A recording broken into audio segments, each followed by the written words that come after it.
Dad was able to get all the fixtures and light bulbs put into the garage. It's fantastic having light in here again so that I'll be able to get all of this junk cleaned up very soon. The breaker panel is only a few wires away from being 100%. I went and got the wire for the HVAC. It's these two guys that hurt bad, being over $500 for 2 rolls of wire. But that's just where we are in the economy, I guess. So suck it up, Buttercup. Keep moving forward. The workshop area now also has a light. And I got the wire for the garage, all 3 garage door openers all installed. So those will operate again. Sorry, I'm having a hard time talking. I only got a couple hours of sleep last night. So just gonna see what happens today. When the inspector was here to talk about the plumbing, I asked him about that issue with that ridiculously expensive bracket that the code wants me to use on the deck. So he told me that I can use just the old school box-in frame system for the uprights for the guard on the sides. So the code with that is that you have to have less than a 1/4 inch deflection from 200-pound brute pushing against the top of it. So as long as I can stay within that, I won't have to use those unbelievably expensive brackets. Yesterday, Dad got all of the bits put together, framing back up for the soffit, got everything put back where we put the new T111 on. So today when he gets here, we're gonna be putting this back together. I'm gonna install the lights back up into the top so that you can have light out here on the deck. That's what this wire is for.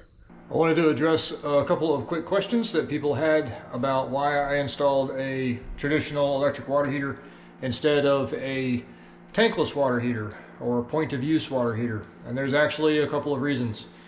First, the municipality in this area that provides the water to the houses, those houses that don't have a well, a lot of them are on a well. This house has municipal water. The water is really, really dirty. There's all kinds of stuff in it. It's sanitary, it's not gonna kill you, but there's a lot of grit, a lot of debris. So in order to keep from completely clogging up the entire unit really quick, because it has all those really small pipes for the water to heat up in quickly, we would have had to have done a whole house water filter, which is even additional cost. And not everybody likes the tankless water heaters. We had them in a house that I built a while ago. Personally, I really wasn't too crazy about it because, like doing dishes, every time you want a little bit of hot water, you have to fire the thing up.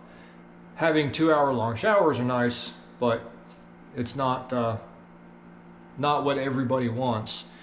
Second is this house doesn't have natural gas. It's not available in this area. So that means we would have had to got the big propane tanks and set up some sort of service, an additional cost, an additional charge for whoever purchases this house. Didn't really want to do that. If they want to put in one, great. They would go right there, no problem. They can get a propane tank and do it themselves. But we just went with the old tried and true 50-gallon. They've worked for 6 billion years. We're just going to keep going with that for now. We picked up the flooring for the foyer and both of the bathrooms. It is LVL. I kind of like the color. I think it's going to be nice and neutral. Should be just fine. I'm going to get that stuff installed very soon. Here in the main bathroom, Molly has the first coat of all the cutout done for the paint. She's going to do the main walls here soon, probably today. Dad got the floor completely scraped clean of anything loose or bumpy, so I'll be able to put down the LVL. I judo chopped the hole into the floor in the master in preparation for the toilet, but I need to put down the flooring before I do that. Here's a pro tip for you. Always put your toilet on top of your final floor, not the other way around. Don't cut the flooring out around the toilet if you can at all help it. That way, if there's a leak at all, it's going to go onto the floor, onto the final floor, and out from underneath of your toilet, and you'll see it and you'll know that there's a problem. That's also why you never seal around the bottom of the toilet to the floor. You have to have that little air gap so that if there is a leak, you can see it come out onto the floor so that you don't end up in your crawl space. I spent so many years as the maintenance supervisor for a property management company. We had 600 houses. You would not believe how often I saw that, where some handyman seals the bottom of the toilet to the floor. You got somebody who's not paying attention at all to the fact that it's starting to wiggle a little bit, the toilet, and then eventually you end up having to replace a giant section of floor because they didn't know it was leaking.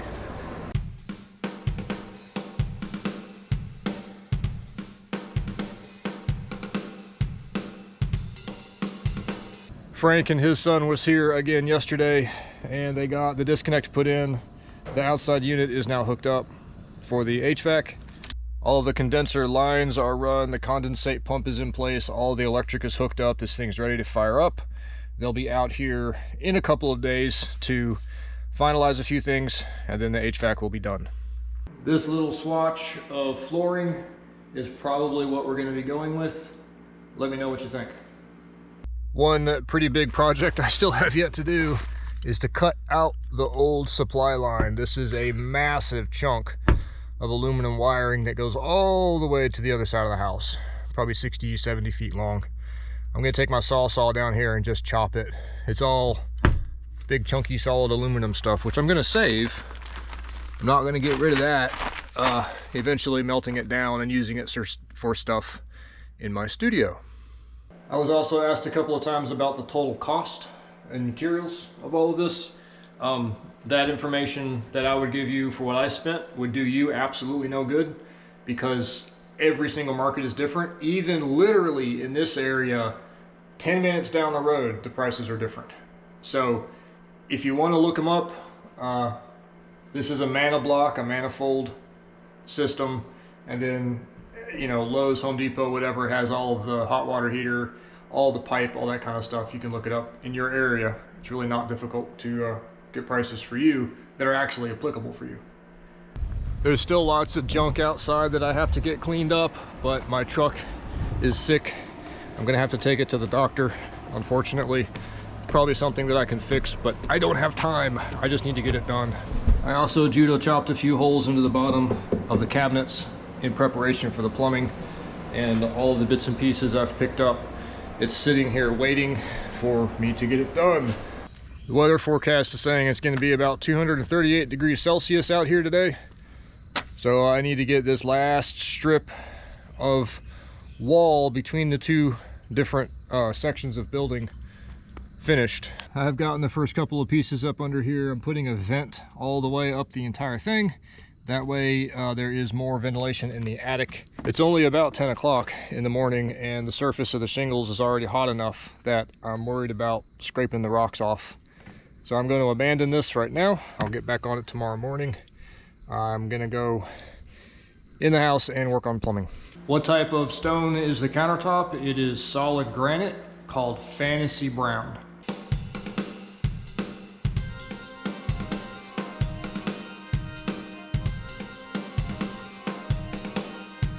So because where this goes down into the floor is more than 6 linear feet away from the main trunk line that runs down the middle of the house, I put in a Studer valve, or an air admittance valve. What that does is it allows air to go from here down in through the inch and a half pipe. So if the dishwasher's going and somebody lets loose both sinks, all that water is going to go through the trap and then down, and if it is completely filled up, that pipe, it can create a siphon and suck all the water out of the trap, allowing septic gases to come back up.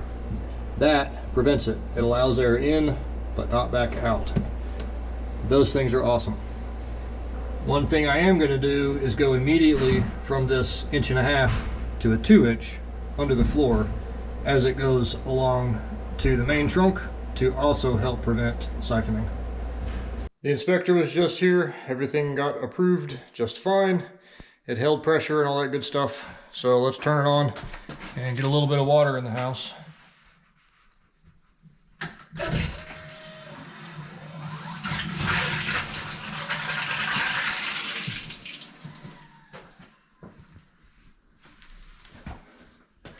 So at the moment I have everything off except for just the outside spigots, because Dad needs water for the mud that he's mixing up. So let's walk out here and see if we get water. Yay! Oh, all over my feet.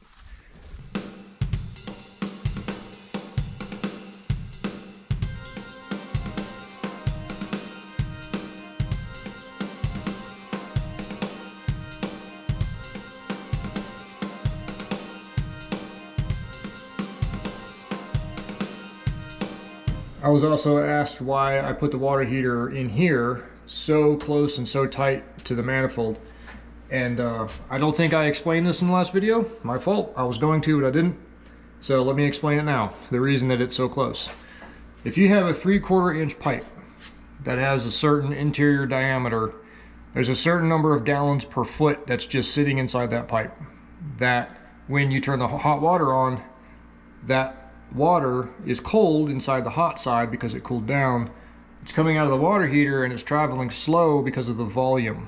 Most of the faucets is only going through a 3/8 pipe at the faucet itself. So that water inside the 3/4 pipe is just sort of trucking along real slow. That's why sometimes it takes 6 or 7 minutes to get hot water across a long house like this. I mean, the kitchen is way over there. It's a good long ways. So what this does is the hot water is going to be hot up to 3 or 4 inches above the actual heater just from convection. So when you turn the hot water on in the kitchen, it's going to slowly go along the 3/4, but I've only got about 3 linear feet of 3/4. It's going to hit the manifold and shrink down to a 1/2 inch size. So there's less area, which means less water per foot, which means that the water is traveling faster. So it's going to go slow and it's going to hit this and then go pew real fast over to the kitchen. In fact, there are some houses that I've seen that actually have 3/8 line here instead of the 1/2 inch because it travels really fast. The coefficient of friction inside PEX pipe, which is polyethylene cross grain, it's the same stuff that milk jugs are made out of, except not cross grain. It's a little bit different. Where was I? Oh, the coefficient of friction in these is actually fantastic. So the water zips through it pretty quick if it's able to. So that's why this is in here, to have the shortest distance of 3/4 possible so that you get water fast to something that's 175 feet away. Well, not that far. It's, I don't know, probably 50 feet, 60 feet. This is going to be nice for the shower, for the main, because it's right here. Like, this is the inlet for the shower. So you're gonna get hot water in this shower in about 6 seconds. The last step with the plumbing is to put the toilet flange in place. I gotta zip this 3-inch pipe off where it goes. And I'm actually gonna put this on top of the flooring that I'm putting in. This is the LVL lock together stuff. Waterproof, really good quality. I like it. It's about 6:30. I'm gonna stay here and keep plunking away at this. And I don't know what you're gonna go do, but have fun.